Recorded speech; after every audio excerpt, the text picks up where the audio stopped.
J'ai pensé pourtant aussi à la foi en le rêve.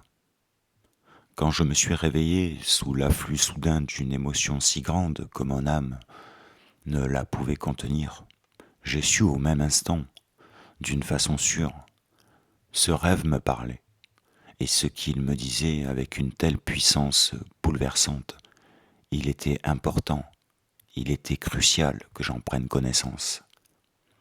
Je l'ai su, non pour l'avoir lu quelque part ou pour y avoir réfléchi un jour, mais par science immédiate et certaine.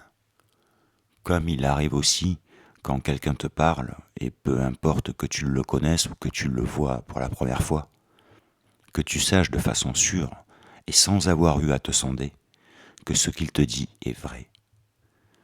Ce n'est pas là une impression, plus ou moins forte ou convaincante, mais bien une connaissance.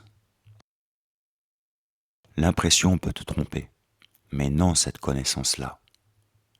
Certes, il te faut toi-même être en état particulier, un état d'ouverture, ou de rigueur, ou de vérité, qu'on l'appelle comme on voudra, pour savoir distinguer, sans nuance d'un doute, entre une simple impression et une telle connaissance immédiate. Un tel discernement, qu'il soit perçu dans le champ de la conscience, ou qu'il reste subconscient, et peu importe en l'occurrence, n'est pas de l'ordre de la raison, ou d'une intuition de nature intellectuelle.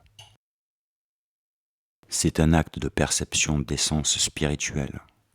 En cet instant, l'œil spirituel en nous, qui perçoit et distingue le vrai et le faux, est ouvert ou entrouvert et voit.